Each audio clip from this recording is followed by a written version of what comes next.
So I was getting ready to go back in the house and I was working on some different videos, my other channel, and I'm like, something on my mind. And I want to vent and just talk to you guys since we don't have no major sports. We can sit back and kick it, right? So since I'm a sports capper on my Twitter timeline, let me do this so I can hear myself. On my Twitter timeline is usually other cappers. Some I follow, some I don't. I never collab with a capper, and I'm going to talk in this video why. So the first one that popped up on my timeline today was ParlayBae. So it's like, yeah, sports betting, you got cute women that do sports betting. You're like, I'm going to follow them. Regular, right? So she ended up posting this 10 hours ago. Now, this say from the Parlay Bandits. Now, I don't know. I know myself and like calling them all shots like guy boss. I know, I don't know too many. Especially, I mainly know the ones that do YouTube sometimes. But Twitter, I don't know any of them. Dear Parlay Bandits community, we are sad to announce the sudden departure of 3 of our esteemed VIP cappers and 3 of the community stars. That's a lot of people within a community. These individuals have been integral to our success and growth, and contributions have been deeply valued both by our team and community. In recent months, our co-owner made difficult decisions to step away from the business, which been understandably so. We keep on going, right? We want to ensure you, community that we have, will strive to offer fair and equitable compensation to all of our cappers. So it sounds like something about people not getting paid, right? So she was like, turn the quotes off because I'm about to air this SHIT out. The amount of people affected by this company could start a class action lawsuit. Whoa. So she started with this one 3 weeks ago okay, here we go. I became a ParlayBae in 2022, worked my tail off in 2023, started charging for picks. In May of 2023, I had 1,400 subscribers on a $12 a month service when I got reached out to scam so-and-so. That's good money right there, right? I started getting reached out to larger Discords as well because I grew quickly. 30K followers in 8 months, did about 80 units in my first 8 months, gained traction. Ultimately decided to go with them because it was my dream job of capping and I can finally do it. I transferred them all my subs. Wow, I'm just reading that part. That don't even make sense. Wow. I transferred them all my subs and hope for my dream job after I signed the contract. All 14 other members I work hard for. Mind you, I used to look up to people like Meezy in this space. When I first became a capper, he inspired me and felt honored.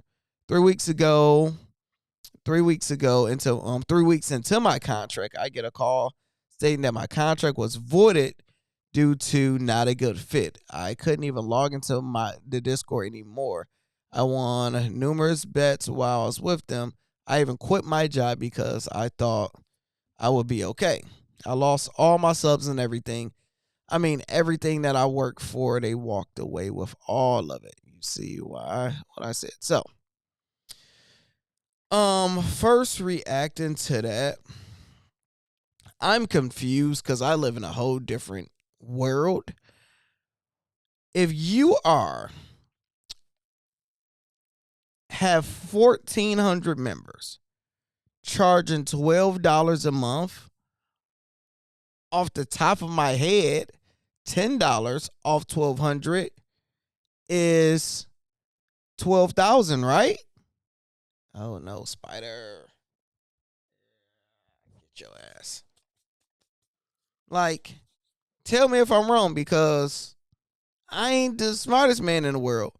But that sounds like $12,000 a month that you're making. And why would you transfer that to I don't get it, right? So next, just on my timeline. That's why I made the video because this popped up. I don't follow this person. I don't even know who this person is. He charged $50 a month for his Discord, but this tweet popped up, and it was tweet already deleted, scumbag Meezy. So because that's the person who she was talking about. And it say everyone who wanted to acquire this account is being refunded. It is being sold to the highest bidder. Again, I am reiterating, the industry took me into a dark path. This is me getting out completely. Refunds being processed today. Account being acquired by a bigger company. I'm confused. So y'all can let me know in the comments if y'all hip to this or in these communities.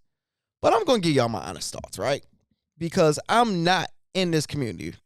I started sports capping probably, let's see, what am I, 37? So we'll say well over 15 years ago when I was betting with Bovada and I had to get a check sent in the mail when, like, imagine when you won. And it's funny because I believe the Open, the tournament that is going on right now, or was US Open, one of the two, I bet $50 on Phil Mickelson to win, and the odds paid $900. So I'm so hyping. They sent me that check, took some weeks, all right? So I've been doing it for a while. When it come down to the Facebook capping, like what happened with me is like, all right, I started my sports channel, and I'm like, man, because I seen other cappers on Facebook, and not Facebook, on YouTube. I'm like, I'm better than most of them, like damn near all of them, and they're making all this money, and I'm doing sports bets already. I might as well show people what I'm doing, right? So I started doing that, and I started to love it, but the problem it's taking me like 6 hours a day. And I'm doing like 6 hours a day worth of research and everything. And I was making $6 a day because with YouTube monetization, you don't make a lot of money with those. And I don't have a zillion followers, so I wasn't even getting 1,000. Like I barely get 1,000 views on some videos regular, right? So I'm like, this ain't gonna work out, y'all. I've been winning y'all money. I got to figure it out way. I'm going to do a Patreon. And I realized the average person was doing like $50 a month Patreon. I'm like, I do $20 a month. And did it, took off, and we've been doing good ever since, right? I never collabed with one capper, such as like YouTube capper or anybody, because my integrity is high. The way I do business is upfront. It's very honest. And it's a scam industry because if you just go on Twitter, right, and you can look at any capper, just scroll through one, they never lost a bet. You go through any of them, you just see wins. Like, you don't even post your hooks. You see every other day. It's like, I got hooked by one, lost this one. Dang, so messed us up. Like, none of y'all even lose. Like, y'all don't even post losses. Like, yeah. So then the next thing I noticed, 99% of them don't track their units. They just post bets. Meaning, if you are doing MLB and you're giving away bets, track them so you can know if you're profitable or not. So the people that's following you, if you're going to win money or lose money. I only know like 2 cappers that track consistently and accurately and be transparent about it. So if I don't see you doing that, and I notice on Twitter you got nothing but people just give bets in the Discord and don't even have a channel. Like, I would give people bets and I will win or lose, and the next day y'all get to see my face and I get to stand on it. We're going to celebrate or we're going to be sad. Nothing in between. Like, but we're going to live to fight another day.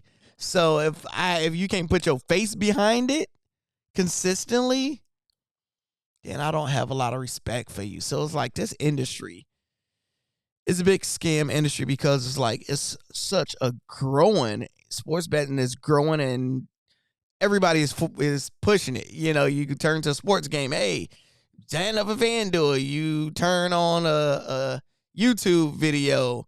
Oh, promote DraftKings, promote so-and-so. It's just literally underdog. Everybody is being promoted and being pushed, so people want to do sports bets. And I realize having a sports betting company now, most of y'all are trash at sports betting. I guess since it's easier to me, I didn't realize like when all my people on the Patreon, when y'all give bets, some days I'll follow them and they go like 0 for like 80. Y'all are bad. So it's like, all right, that's why people pay me, because I'm a little bit better than bad. So I'm sorry, y'all, but it's the truth. So I get the concept, and I don't know. So I don't just understand like when old girl said she paid, like she gave her. I don't understand it, because nobody can pay me. Like, I'm my boss. I'm the boss. Nobody can pay me for my, I guess since I ain't on Discord and I only do Patreon, I don't really understand it. So what probably happened with them is, this is what we call the dead month of sports capping, right? Because no NFL and no more NBA, and that's when you go to MLB and WNBA. Nobody want to bet on MLB and nobody want to bet on WNBA. And WNBA, they finally made it regular to bet. Prior to, you couldn't even do any, you only could just do over and under props, right?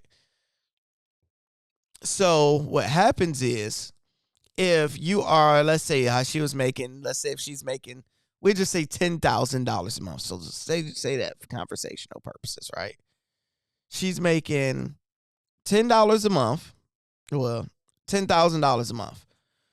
What happens is, she's now making $6,500 a month. Even though that sounds like a lot of money, you're like, oh my God, a month, right? But let's just say, for example, your job. Say at your job, you're making $1,000 a week. So it sounds more realistic. So you make $1,000 a week, and during down season, your job now pay you $650 a week. That's $350 less. 35% of your income is a lot, because a lot of people live check to check with that $1,000. So now you're 35% less than what you was making. And what probably happened is, they didn't factor in a dead season, and they ain't had the money to pay the cappers, or they didn't adjust it. Like me, I have cappers, and I'm transparent and tell them, hey y'all, this is the down season. Y'all can take off, and y'all can chill until things get popping back for NFL, or we can take a pay cut, because I got to take a pay cut, and this ain't a regular job industry. Transparency. No problems. Everybody, I ain't taking a break. Well, one. But, So, well, it wasn't a capper, though. So, all right. It's interesting. You have to watch who you follow on this. And I guess since I'm just not on the Twitter space of the bigger cappers or whatever it is, it's weird. So watch who you follow. It is a scam industry. My suggestion would be, because people, who's the best capper to follow, right? My suggestion would be, number one, do they track their units? If they don't track their units, don't follow them. That means you need to show me that you can win or lose or win consistently. Not just hit one big YOLO where you just literally took $15 and put it on 5 players to hit a home run, and you got lucky as all hell. You hit that for $60K, and everybody want to sign up, and you don't hit anything else for the rest of the year. So everybody just lost money. So show me a system where you can make money. So that's the first thing. The second thing I would suggest is for them, they don't have to have a YouTube channel, but the units, that's the main thing. Me personally, I would want somebody that I can hear from on a consistent base and get their analysis on why they're giving me these picks, so I can kind of understand and learn from them. And the third is, do they have a organized, well-ran, and positive community? You want to have a community of people that's consistent, that's there, that's commenting, that's helping other people out. You want that energy. That is my suggestion. I think I said it right. And I'm gone.